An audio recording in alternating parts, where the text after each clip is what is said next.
We had started documenting everything. We had begun the process of getting Dad's identity back. It wasn't enough, but it was more than I had 2 days ago when I woke up to cold water on my face. I dug through the papers until I found the VA phone number and dialed it.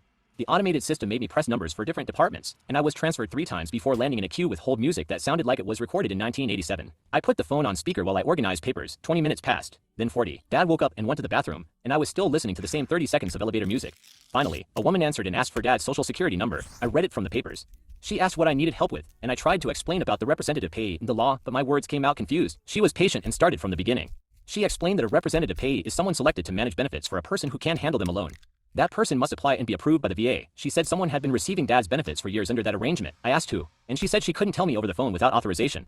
I felt stupid for not understanding all the acronyms she used. PO, RP, PV, RO, things I'd never heard of. I grabbed my notepad and wrote everything down, but my handwriting was shaky. She explained the process to change a representative payee and told me I'd need specific forms and Dad would need an evaluation. The call took an hour. When I hung up, my brain felt full of information I barely understood. I called the shelter counselor and told her about the vehicle. She said she would connect me with Adult Protective Services because what my parents did might be financial exploitation of a disabled veteran. I hesitated. Mom had spent years telling me government agencies were traps that made things worse.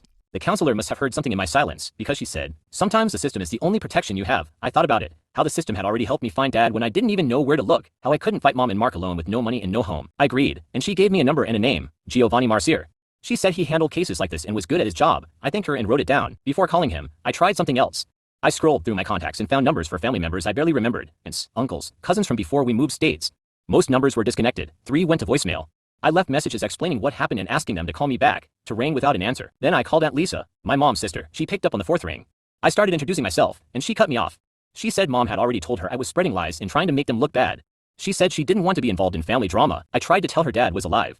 She said Mom had been through enough, losing her husband and raising me alone, and I should be grateful instead of causing problems. Then she hung up. I stared at my phone. The isolation felt intentional, like Mom had spent years cutting off anyone who could question her story or help me if I ever found out the truth. That night, after Dad fell asleep, I opened a new note on my phone and started writing everything I could remember. I put Dad's supposed death at the top and labeled it age 6. Then I listed everything after, how we moved to another state within months of the funeral, how Mom got nervous when military families appeared on TV, how she always changed the subject when I asked about Dad's service or wanted to see pictures of him, how she threw away most of his things during the move and said they were too painful to keep, how we never visited the grave she claimed he was buried in. I wrote about therapy sessions where I cried about losing him, the nightmares I had for years, the way Mom used my grief to control me and make me feel guilty for being sad. Writing it out made the patterns obvious. It wasn't just a lie. It was a whole structure of lies crafted over 12 years, every piece designed to stop me from asking the right questions. My phone lit up in the middle of the night. A text from Mom. She said we could talk if I stopped spreading rumors and making her look bad.